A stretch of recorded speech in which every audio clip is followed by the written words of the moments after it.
እሺ፣ ዛሬ የምንገባበት ርዕስ ለዘመናት የሰው ልጅን ሲፈትን የኖረ ትልቅ እንቆቅልሽ ነው። በአንድ በኩል ሁሉንም ነገር ያውቅ፣ ሁሉንም የሚቆጣጠር አምላክ አለን እንላለን። በሌላ በኩል ደግሞ እኛ የራሳችንን ውሳኔ የምንወስንበት ነፃ ፈቃድ አለን።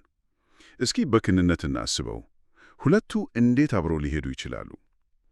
አንዱ የሌላውን ሕልውና የሚቃረን አይመስልም። እናም ይህንን ጥያቄ ለመፍታት የሚሞክር አንድ ሰነድ ይዘን ነው ዛሬ በጥልቀት የምንመለከተው። በጣም ትክክል። ይህ እኮ ዝም ብሎ የፍልስፍና ጥያቄ አይደለም። የግል ኃላፊነትን እና የእምነትን መሰረት የሚነካ ጉዳይ ነው። ያው ሰነዱም የሚሞክረው እነዚህን ሁለት ግዙፍ ሐሳቦች የመለኮታዊ ቁጥጥር እና የግለሰብ ምርጫ ሳይጋጩ እንዴት ጎን ለጎን ሊቆሙ እንደሚችሉ ለማሳየት ነው። በጣም ጥሩ። እንግዲያው ከመነሻውን ጀመር። ሰነዱ እንደሚለው እግዚአብሔር ፍጥረትን ከመጀመሩ በፊት የሄሌል ያው ሉሲፈር እና የአዳም መውደቅን አስቀድሞ ያውቅ ነበር። እዚህ ጋር ነው እንቆቅልሹ የሚጀምረው። ይሄ ማለት ውድቀታቸው አይቀሬ ነበር። እግዚአብሔር እንደሚወድቁ ያውቀ ከፈጠራቸው ምርጫቸው በእርግጥ የራሳቸው ነበር?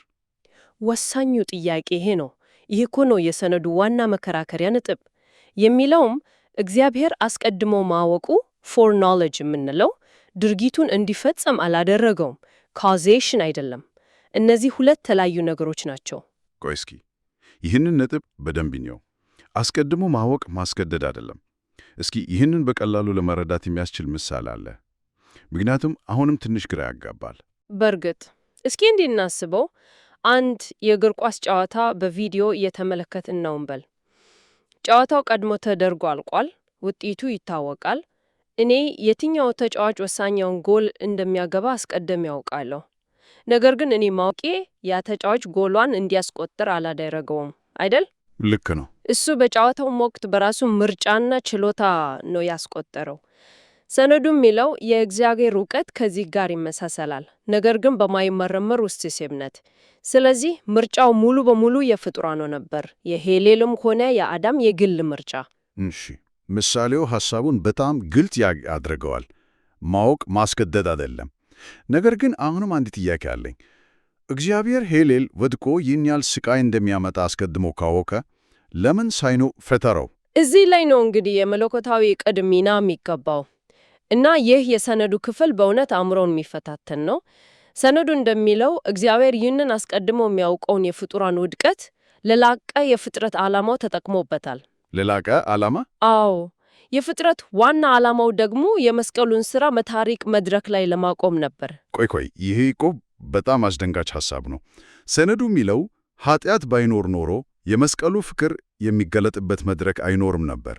ስለዚህ ኃጢአት በአንድ መልኩ ለዚህ ታላቅ የፍቅር ማሳያ አስፈላጊ ነበር እያለ ነው። በትክክል።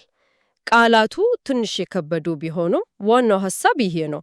አስፈላጊ ነበር ከማለት ይልቅ ሰነዱ የሚጠቀመው እንደ መድረክ ሆኖ አገልግሏል ሚለውን ነው። የፍጡራን መጥፎ ምርጫ ሳይታሰብ የእግዚአብሔርን የላቀ የፍቅርና የፍትህ ባህሪ ለመግለጥ እንደ ጨለማ ጀርባ ባክግራውንድ ሆኖ አገልግሏል። ብርሃን በጨለማ ውስጥ ጎልቶ የሚታየው ማለት ነው። የይሁዳን ምሳሌ የሚያነሳል አይደል? አዎ፣ ያ ደግሞ የበለጠ ግልጽ ያደርገዋል። እግዚአብሔር ይሁዳ ክርስቶስን አሳልፎ እንደሚሰጥ አስቀድሞ አውቅ ነበር። ነገር ግን ይሁዳን ኃጢአት እንዲሰራ አላስገደደውም። ይህ ደግሞ ሌላ አስገራሚ ሐሳብ ነው። ሰነዱ እንደሚለው ይሁዳ ይህንን ባያደርግ ኖሮ ሌላ ሰው ያደርገው ነበር ይላል። ይህ ማለት ክህደቱ አይቀሬ ነበር፣ ነገር ግን ከዳተኛው ማን እንደሚሆን አልተወሰንም ነበር ማለት ነው። ፍጹም ትክክል።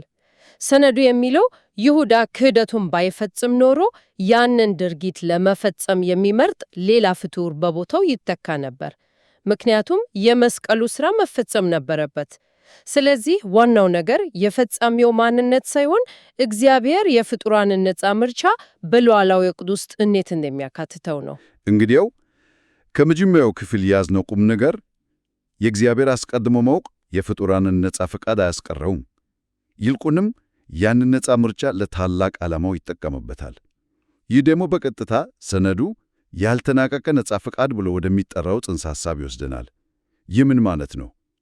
ያልተናቀቀ አዎ ይህ የሰነዱ ማዕከላዊ ሐሳቦች አንዱ ነው። ያልተጠናቀቀ ነጻ ፈቃድ ሲል ማለት በራሱ የተተወ ነጻ ፈቃድ ምንም እንኳን መጀመሪያ ላይ ንጹሕ ቢሆንም በጊዜ ሂደት ኃጢአትን መስራቱ አይቀሬ ነው ይላል። ገና ኃጢአት ያልሰራ ፍጡር እንኳን ተስማሚ ሁኔታዎች ሲፈጠሩለት ኃጢአት የመስራት ዝንባሌ አለው። ስለዚህ ነጻ ፈቃድ በራሱ ፍጹም አይደለም፣ ለስህተት የተጋለጠ ነው። እሺ፣ ይህንን ለመረዳት ሰነዱ ይህንን ያልተጠናቀቀውን ነጻ ፈቃድ ልክ ፍሬን እንደሌለው መኪና እያቀረበው ነው። ሞተሩ አለ፣ የመንቀሳቀስ ነጻነትም አለው፣ ነገር ግን ከአደጋ የሚጠብቀው ወሳኝ መቆጣጠሪያ የለውም እና መስቀሉ ያንን ፍሬን ይሰጠዋል እያለ ነው። በጣም ጥሩ ምሳሌ ነው። በትክክል እንደዛ ነው። መስቀሉ የፍጡራን ነጻ ፈቃድ የሚነጻበት እና የሚጠነቀቅበት ብቸኛው መንገድ ነው። እንዴት? ሰነዱ እንደሚለው እግዚአብሔር ከፍጡራን የሚጠብቀው የመታዘዝ ወሰን እስከ ሞት ድረስ መውደድ ነው። አንድ ፍጡር እግዚአብሔርን እና ባልንጀራውን እስከ ሞት ድረስ ሲወድ ያኔ ፍቅሩ እንደተሟላ ነጻ ፈቃዱም እንደ ጸና ይቆጠራል። ነገር ግን አንድ ፍጡር በራሱ ኃይል ይህንን ደረጃ ማሳካት ፈጽሞ አይችልም። ስለዚህ መስቀሉ ያንን ፍጹም የሆነውን እስከ ሞት ድረስ መታዘዝ በተግባር ያሳየ ምሳሌ ነው ማለት ነው። በትክክል መስቀሉ የእግዚአብሔር ፍቅር ምን ያህል እንደሆነ በተጨባጭ ያሳያል። ፍጡራን ይህንን በመስቀል ላይ የተገለጠውን ፍቅር ሲመለከቱና ሲቀበሉ የእግዚአብሔር ጸጋ በውስጣቸው ይሰራል።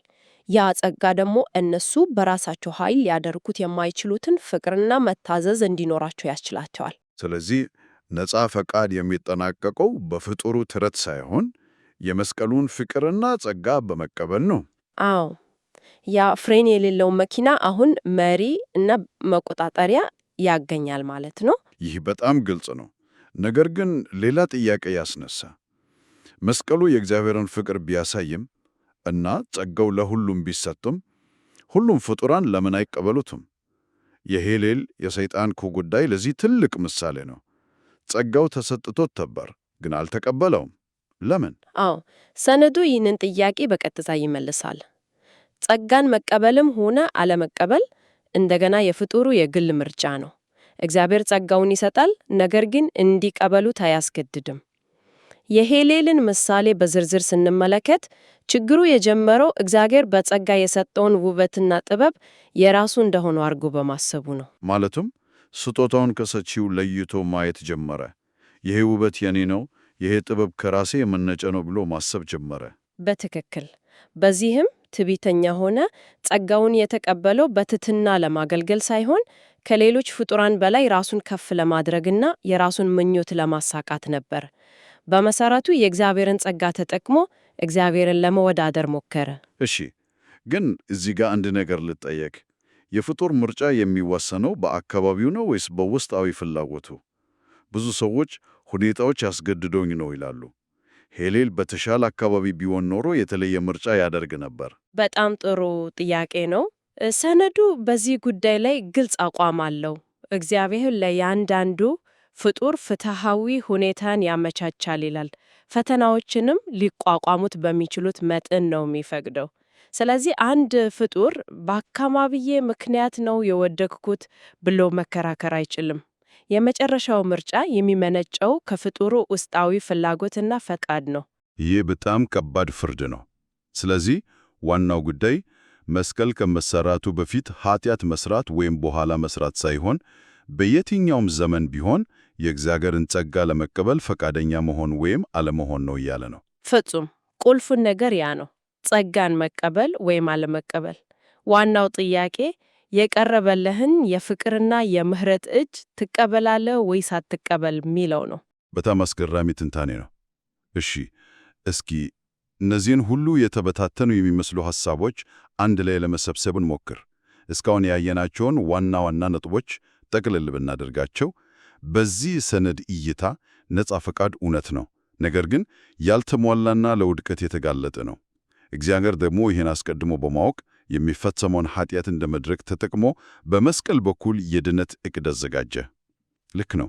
አዎ፣ ማጠቃለያው ይሄ ነው። አንድ ወሳኝ ዝርዝር ብንጨምርበት የፍጡራን የመጨረሻው ዕጣ ፈንታ የሚወሰነው አስቀድሞ በተጻፈ ፍርድ ሳይሆን ጸጋን በተመለከተ በየጊዜው በሚያደርጉት ምርጫ ነው። ሰነዱ የሚያጎላው ትልቁ ሐሳብ እግዚአብሔር ፍጡራን በግዳጅ ሳይሆን በፍቅር ግንኙነት እንዲኖሩት ስለፈለገ ነጻ ፈቃድን ሰጣቸው የሚለው ነው።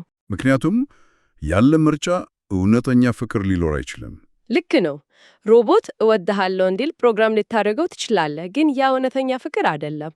እውነተኛ ፍቅር ምርጫን ይጠየቃል። ስለዚህ ምርጫው ሁሌም አለ። ጸጋውን የመቀበል ወይም ያለመቀበል ምርጫ ሁልጊዜ። በመጨረሻውም የመስቀሉ ፍቅር የሚቀበሉትን ፍጡራን ነጻ ፍቃድ ብቻ ነው የሚያጠናቅቀውና የሚያነጻው።